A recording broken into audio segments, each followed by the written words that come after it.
오늘 거룩한 주일 여러분 참 잘 오셨습니다. 오늘 본문 말씀을 중심으로 하나님의 손길은 왜 내 손에 내 눈에 보이지 않을까? 하나님의 손길은 왜 내 눈에 보이지 않을까라는 제목으로 함께 말씀을 나누도록 하겠습니다. 아프리카 드넓은 초원에 평온하게 풀을 뜯어 먹고 있는 얼룩말 떼들의 모습, 우리 텔레비전이나 다큐멘터리에서 종종 볼 수 있습니다. 사실 이런 얼룩말은 이 사자와 같은 아프리카 맹수들의 먹잇감이 되기가 참 쉽습니다. 그래서 평온하게 풀을 뜯다가도 갑자기 굶주린 맹수가 들이닥치면 사력을 다해서 도망가야 됩니다. 그렇지 않으면 죽기 때문이죠. 이때 얼룩말의 스트레스 지수는 급상승합니다. 모든 신경과 근육과 장기들, 또 뇌의 기능은 오직 도망과 생존에 집중하게 됩니다. 그렇게 해서 살아남은 얼룩말, 조금 지나면 언제 쫓겼냐는 듯 다시 조금 전까지의 위기를 다 잊고 평온하게 풀을 뜯죠. 여러분, 얼룩말은 풀을 뜯으면서 내가 이럴 줄 알았으면 하마터면 죽을 뻔했는데 조금 더 일찍 알고 도망쳤으면 죽을 뻔했다. 어쩌자고 내가 이번에도 또 이렇게 허둥지둥 도망갔을까? 이런 자책을 하지 않습니다. 또 내가 지금 풀을 뜯어먹는데 그런 맹수가 또 뒤쫓아오는 거 아니야? 이렇게 위기에 대해서, 다가올 위기에 대해서 미리 염려하고 불안해하지도 않습니다. 그저 평안하게 풀을 뜯어먹을 뿐이죠. 우리가 살아가다 보면 이런 거대한 위기가 닥쳐올 때가 있습니다. 하지만 우리의 마음은 이런 얼룩말과 같은 평정심을 갖기가 쉽지가 않습니다. 중요한 시험이나 또 승진을 앞두고 또 중요한 프로젝트나 중요한 사업을 앞두고 내가 시도하려고 하는 어떤 일들을 앞두고 밤새 염려하고 근심하며 잠을 못 이룹니다. 이제 수험생들도 이제 수능이 다가오고 있죠.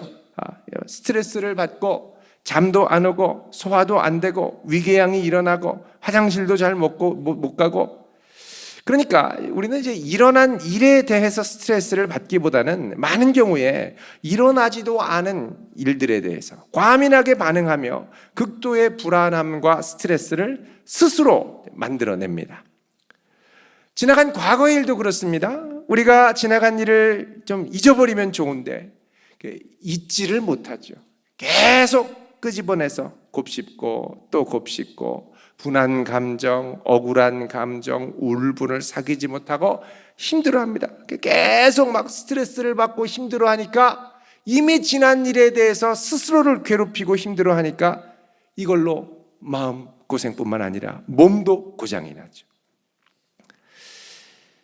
이처럼 우리는 우리 인생이 우리의 기대와 바람과 뜻대로 되지 않는 것에 대해서 상당히 많은 스트레스를 받습니다. 이럴 때 우리는 상당히 비판적이 되죠.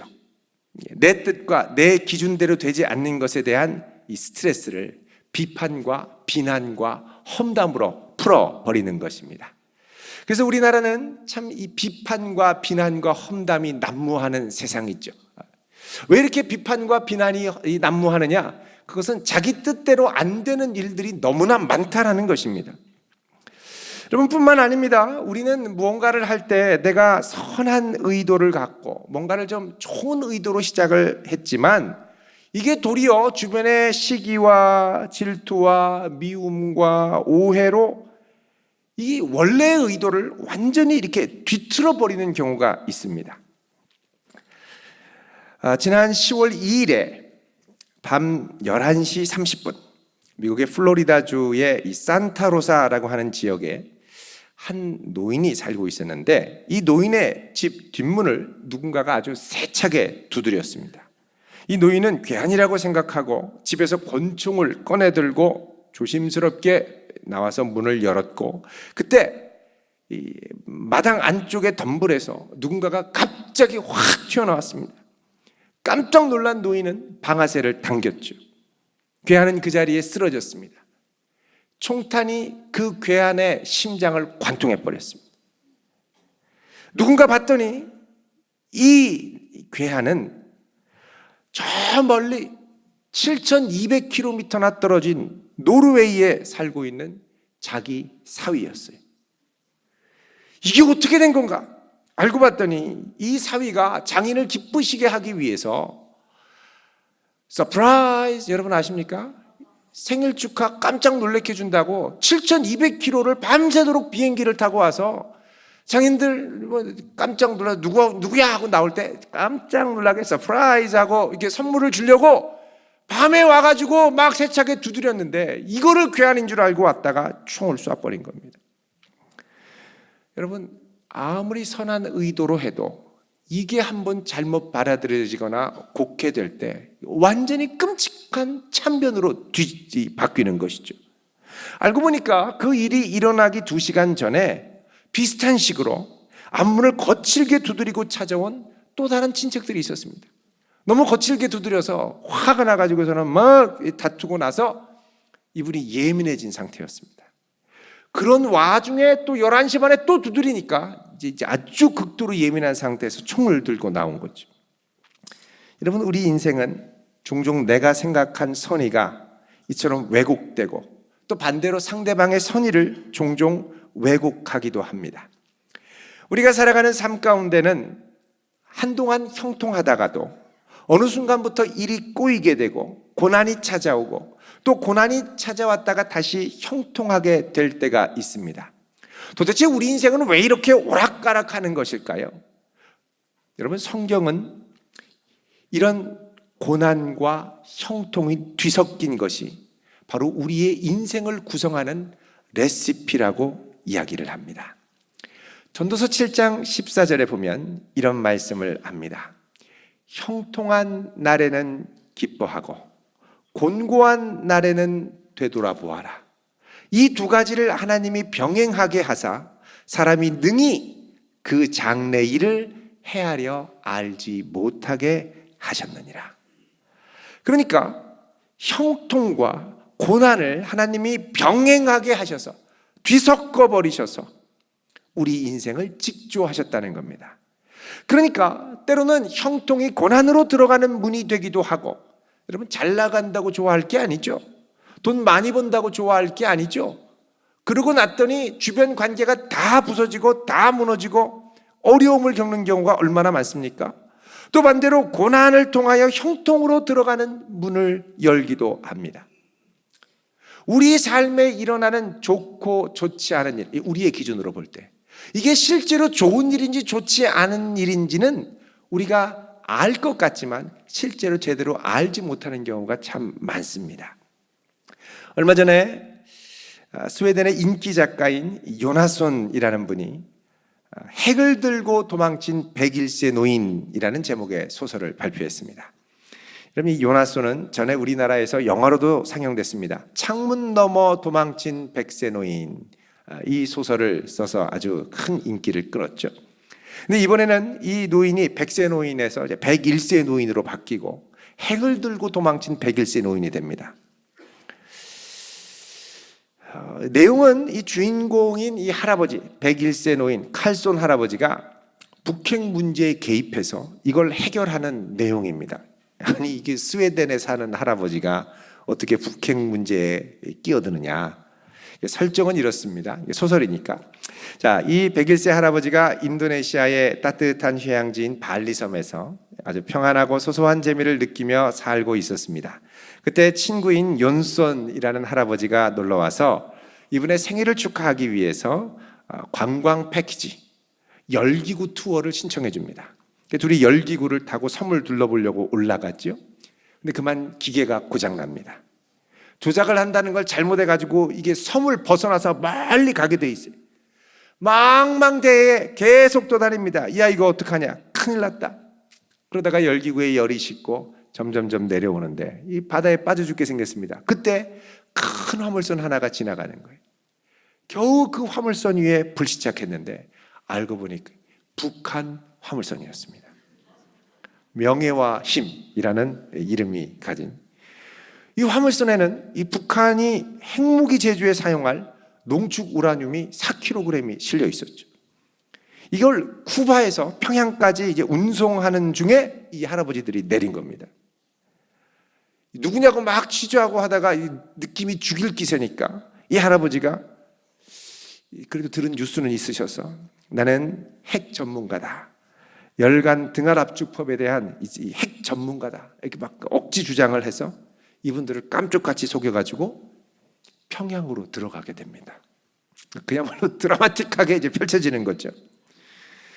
여러분, 이런 드라마틱한 요소들이 우리 인생에 펼쳐질 때가 종종 있습니다. 제가 들은 저희 교회의 성도님들 중에 이건 못지않은 드라마틱한 스토리를 갖고 계신 분들이 한두 분이 아닙니다. 도대체 우리 앞길을 알 수 없고 내 인생 내 뜻대로 펼쳐지지 않을 때 여러분, 우리는 어떻게 해야 되겠습니까? 그래서 사람들은 내 뜻대로 되지 않을 때 일단 뭔가는 직감합니다. 이거 내 인생이 내 뜻대로 안 되는 건 이거보다 뭐 더 큰 힘과 뭐가 있는 것 같다. 그래서 내 인생을 이렇게 형통하게 펴줄 수 있는 그 힘, 운, 기운, 운세를 내 인생에 좀 끌어와야겠다. 그래서 부적도 붙이고 점도 보고 뭔가를 의지하려고 하죠. 근데 이런 것들은 하면 할수록 우리를 올가매고 힘들게 하고 끊임없이 불안하게 만드는 특징이 있습니다. 자, 이런 가운데 주변에서 예수 믿자고 하나님 믿자고 하면 야, 하나님이 있으면 내 인생에 눈에 좀 확 보이게 좀 기적을 베풀어 달라고 해. 이것만 바꿔달라고 해. 그럼 내가 믿을게. 이러는 분들이 의외로 많습니다. 여러분, 지난주에 우리는 하나님은 왜 내 눈에 보이지 않는 것일까라는 주제로 말씀을 나눴습니다. 하나님은 물질, 육체가 아니라 영이시고 그리고 임재하시지만 우리의 감각으로는 파악되는 분이 아니기 때문에 우리는 이것을 믿음으로 도약할 필요가 있다고 말씀을 드렸습니다. 태초에 창조 때 잠깐 나타났다가 사라진 힉스 입자와 같이 마치 이 세상에 생겨날 때 하나님의 손길이 잠시 났다가 사라진 것과 같이 하나님이 이 세상을 만드시고 우리 인생을 주관하실 때는 때로는 살짝 드러나기도 하지만 많은 경우에는 그분의 손길이 감춰서 나타날 때가 많이 있습니다. 여러분, 하나님의 역사하는 손길이 좀 생생하게 보이면 좋겠는데 잘 이렇게 나타나지 않은 것 같을 때, 이럴 때 우리가 실망할 때가 있죠. 특별히 우리가 살아가는 이 사회의 특징을 불안사회라고 합니다. 저신뢰 사회. 무슨 말입니까? 확실해 보이는 것을 요구한다는 겁니다. 하나님은 세상을 창조하시고 이 세상을 다스릴 때에 좀 확실하게 좀 눈에 보이게 드러내시면 좋겠는데 하나님이 그렇게 하지 않는 것 같다는 것이죠. 여러분, 하나님이 이 세상을 만들고 이 세상을 운행하시고 통치하실 때 하나님의 섭리를 크게 몇 가지로 나누는데 그 중에 두 가지를 이야기합니다. 하나님이 이 땅을 창조하신 다음에 이 땅을 창조하신 우주 만물과 관계를 갖고 보존하고 통치하시는 활동, 요거를 섭리라고 하는데 이 섭리에 중요한 두 가지 활동이 있습니다. 첫 번째는 보존이고 두 번째는 협력입니다. 자, 첫 번째 보존에 대해서 한번 생각을 해보겠습니다. 하나님께서 이 세상을 창조하시고 세상에 있는 모든 만물을 원래의 그 특성대로 고스란히 존재하게 하시고 유지하게 하시는 활동, 이게 보존입니다. 여러분, 보존은 이렇게 보존한다고 뭐 눈에 띄는 건 아니지만 많은 에너지와 이 관심이 요구되는 겁니다. 여러분, 이 세상에 피조된 모든 만물들은 그 특성상 그냥 놔두면 혼돈과 공허, 창조 이전의 상태로 빠지기가 쉽습니다. 여러분, 지금 서둘러서 주일에 교회에 오셨습니다만 집이 혼돈과 공허에 빠진 분들이 계실 겁니다. 이건 일주일 내내 치워도 맨날 치울 거가 계속 나와요. 혼돈과 공허로 끊임없이 돌아가려고 그러죠. 이거를 붙들고 못 가게 이게 막는 힘, 이 보존의 능력이라는 겁니다. 여러분, 아파트도 새 집에 들어가면 얼마나 깨끗합니까? 근데 한 3, 4년 살아보면 지저분해지죠. 처음에 들어가면 집안의 창고와 뭐 이런 룸들이 얼마나 여유가 있습니까? 근데 한 3, 4년 살면 더 이상 들어갈 데가 없습니다. 혼돈과 공허. 음식도 그렇죠. 여러분, 맛있게 음식 조리하고 10분만 지나면 식죠. 무더운 여름에 한두 시간, 서너 시간 지나면 부패하기 시작합니다. 이럴 때는 이걸 보존하기 위해서 어떻게 되느냐? 냉동고에, 전기의 힘을 이용해서 냉동고에 급속 냉동을 시키든지 아니면 방부제를 막 뿌려버려야죠. 그래야 이 음식이 상하지 않고 1년도 가고 많이 뿌리면 2년도 가고 막 그렇게 되지 않습니까? 여러분, 머리도 오늘 오실 때 아침에 일어나서 혼돈과 공허, 막 폭탄 맞은 머리 많이 있습니다. 근데 이거를 예쁘게 이렇게 해서 이게 잘 빗고 이렇게 해서 지금 머리가 보존되고 있는 거예요. 보존하려고 어떻게 하십니까? 젤도 바르고 스프레이도 뿌리고 막 안 되면 핀으로 막 쫙 누르고 묶고, 그래야 이제 머리가 이게 딱 붙죠. 이것도 막 이게 자꾸 좀만 지나면 흔들리면 어떻게 됩니까? 막 열을 가해서 지지죠. 스트레이트 파마, 보글보글 파마, 막 그래서 막 딱 붙어만 있어라. 근데 그렇게 딱 붙이고 나면 어떻게 됩니까? 다음 날 일어나면 한 움큼씩 막 빠져요. 마음 어렵죠. 이게 보존하는 게 이게 상당한 에너지가 들어가는 겁니다. 그냥 보존이 안 되는 거예요. 여러분, 사람 마음도 그렇죠. 처음 마음 끝까지 계속 한결같이 갈 수 있겠습니까? 끊임없이 혼돈과 공허로 죄성이 막 드러나려고 그러죠. 이거 붙들어줘야 됩니다. 지금 내 옆에 계신 분 이렇게 앉아 계신 것이 기적인 줄 믿으시기 바랍니다. 혼돈과 공허로 이미 다 흩어졌어요. 특별한 은혜가 있기 때문에 이게 붙어 있는 거죠. 이렇게 고백하시길 바랍니다. 여기 계신 것이 기적입니다. 감사합니다. 예, 여기 그냥 계셔 주신 것만으로도 기적이고 감사한 거죠. 예? 우리의 몸도 그렇죠. 건강이 그대로 이게 됩니까? 갈수록 소화도 안 되고, 그죠? 근육도 줄어들고, 허리도 아프고, 막 시큰시큰하고, 예전에는 뭐 어디를 가도 막 뛰어다녀. 지금은 뛰어다니는 젊음을 보면 존경스럽고 부럽습니다. 어떻게 뛸까? 뛸 생각하면 무서워요.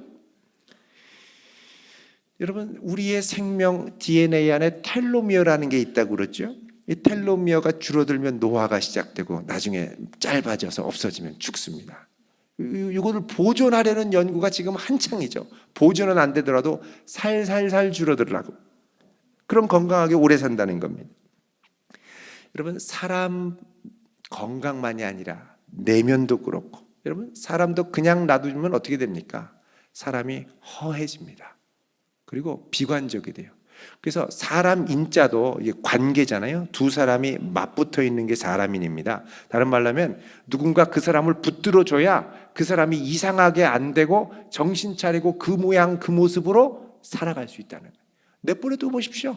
그 인생 망가집니다. 그러니까 내가 지금 이 자리에 있는 건 누가 옆에서 붙어줘서 이렇게 사람 구실을 하도록 붙들어줬기 때문에 있는 것이죠. 여러분, 믿음으로 아멘 하시길 바랍니다. 정말 귀한 분, 고마운 분이 내 곁에 계셔서 내가 그래도 인간의 모습뿐만 아니라 마음을 갖고 살 수 있는 거예요. 여러분, 자연도 그렇습니다. 이 자연이 그대로 있는 것 같지만 이거 조금만 비틀어지면 난리가 나죠. 대재앙이 나죠. 하나님이 이 세상에 있는 바닷물 넘치지 않고 그대로 그 자리에 있도록 경계를 정해 주셨습니다. 보존하시는 거죠. 그래서 히브리서 1장 3절에 보면 하나님이 능력의 말씀으로 만물을 붙드신다고 말씀합니다. 자, 오늘 우리가 읽은 시편 104편 9절을 보겠습니다. 시편 104편 9절 같이 읽겠습니다. 시작. 주께서 물의 경계를 정하여 넘치지 못하게 하시며 다시 돌아와 땅을 덮지 못하게 하셨나이다. 아멘. 그냥 물은 그대로 있는 줄 알았는데 알고 보니까 하나님께서 물의 경계를 정하셔서 넘치지 못하게 딱 보존하고 계셨다는 겁니다. 그리고 다시 돌아와서 땅을 덮지 못하도록 하셨다는 것이죠. 그러니까 세상에 지금 이 질서대로 유지되는 것이 하나님의 특별한 은혜요 능력이라는 것입니다. 자, 이렇게 하나님은 우리의 인생을 통해 보존하시는 은혜를 베푸십니다. 여러분, 그 자리에 버티고 있는 게 큰 은혜입니다. 여러분, 가게도 그렇고 직장도 그렇고 그 자리에 한 자리에 5년, 10년 있는 거 기적입니다. 여러분, 늘 내가 가고 싶은 식당 갔는데 어느 순간 보니까 문 닫은 경우가 꽤 많죠. 문 닫으면 이게 참 아쉬운데 그 문 닫기 전까지 이분은 이게 식당을 지키고 유지하려고 몸부림을 친 거죠. 너무너무 힘듭니다. 여러분 우리 주변에 이 5년, 10년 이상 오래된 식당이 있으면 감사하게 생각하고 자주 이용해야 됩니다. 이 버텨준 게 기적이에요. 버텨준 게. 자, 두 번째로 하나님이 이 세상 가운데 섭리하는 방식이 있습니다. 그건 뭐냐면 협력입니다. 협력이라는 것은 하나님께서 직접적인 손길로 일하시는 것이 아니라 하나님이 창조하신 이 피조물들과 함께, 이 피조물들과 더불어 일하시는 역사입니다. 이걸 이제 영어로 cooperation이라고 합니다. 아니면 concurrence라고 그러죠. cooperation 그러면 이 피조물과 함께 하나님이 협력해서 일하시는 것. concurrence면 이 세상에 펼쳐져 있는 자연 법칙과 도덕 법칙과 인과관계 같은 것들이 함께 작용해서 함께 하나님의 뜻을 이루어가는 사역. 이게 concurrence입니다.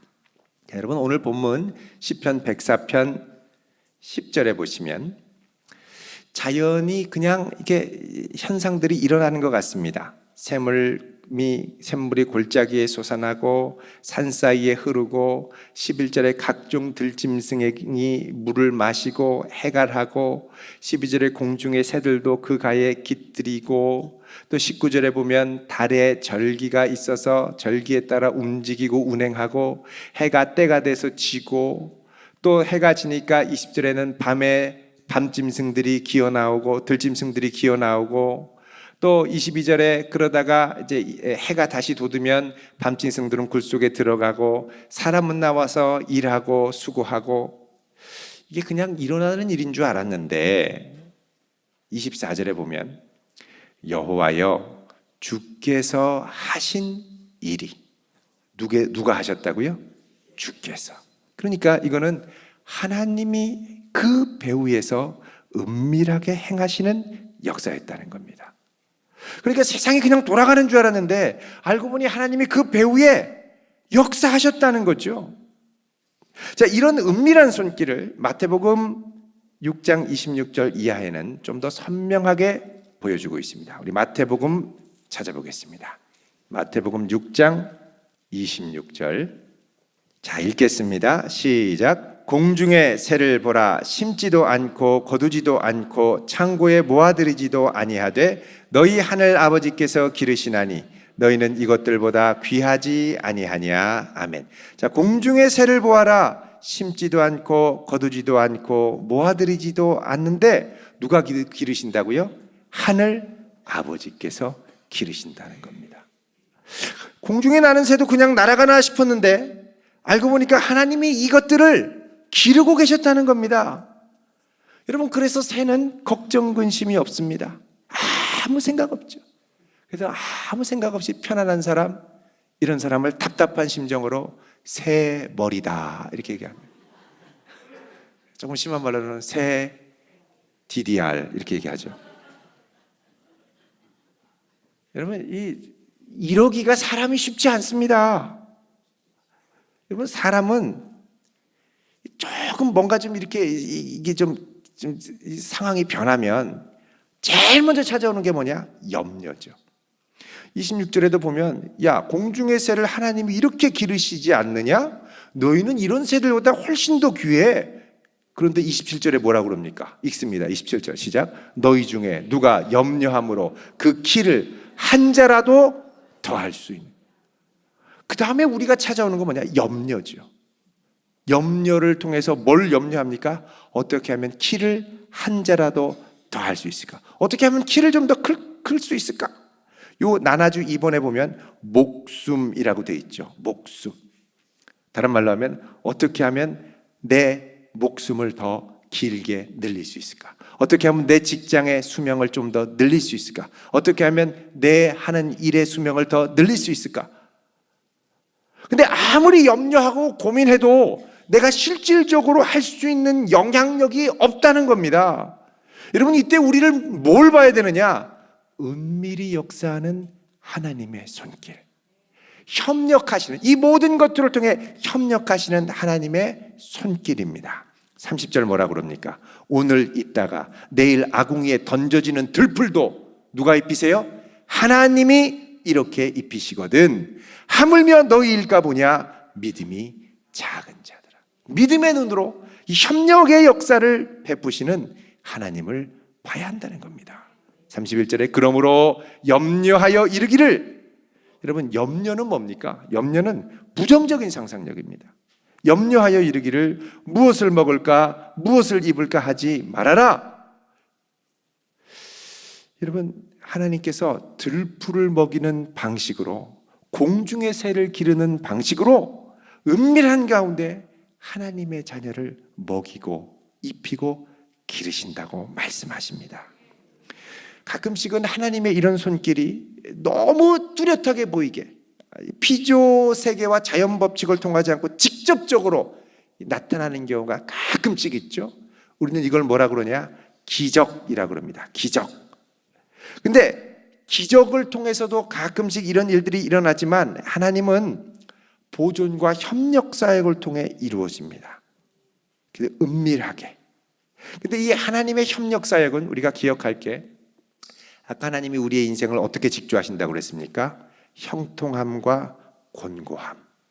그래서 하나님의 협력 사역은 형통함과 잘됨과 소위 세상에서 말하는 대박을 통해서도 역사하시지만 불운과 어려움과 고난처럼 보이는 걸 통해서도 역사하신다는 겁니다. 그래서 우리가 특별히 고난과 어려움이 올 때 원망과 근심과 염려와 자책과 자기 비하를 일삼으며 그 자리에 주저앉아서 탄식하고만 있을 것이 아니라 그 가운데도 은밀히 역사하는 하나님의 손길을 신뢰하며 그 손길을 감지하고 기도하며 믿음으로 나아가야 됩니다. 그럼 우리 모두는 성경에 나오는 요셉의 일생을 알고 있습니다. 요셉이 어릴 때 아버지 사랑을 독차지해서 형제들의 시기와 부러움을 받고 있었죠. 그런데 꿈을 꿨습니다. 형제와 부모들이 자기한테 절하는 꿈입니다. 이 꿈을 형제들한테 말했더니 형제들이 노발대발하며 분노합니다. 우리가 너희들한테 절한다고? 이 고약한 놈, 이렇게 생각하죠.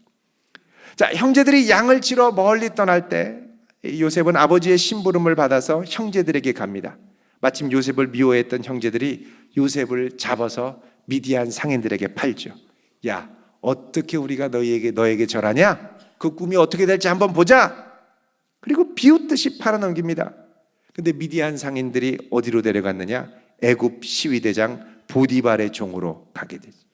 요셉이 거기에 팔아넘겼어요. 요셉이 거기에 팔려갔습니다. 거기서 종으로 성실하게 생활하다가 여주인의 모함에 밀려서 감옥에 들어갑니다. 여러분, 어떻게 보면 민생 밑바닥이죠.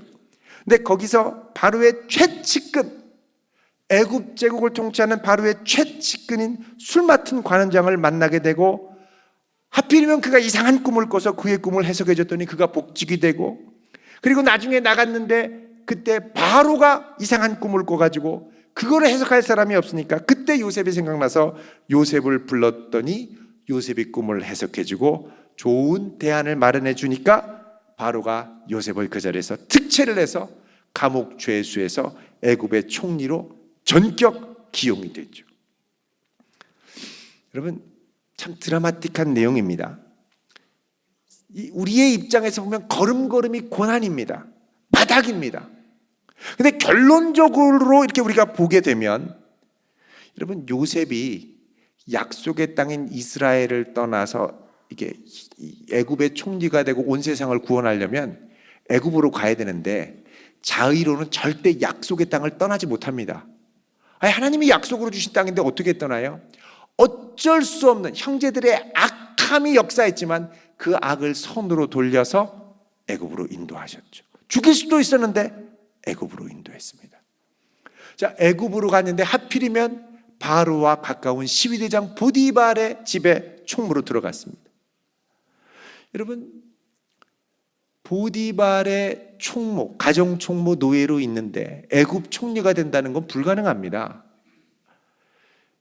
노예가 여러분 지금처럼 사시 봐서 총리에 특치될 수 있겠습니까? 안 됩니다. 그 불가능한 것.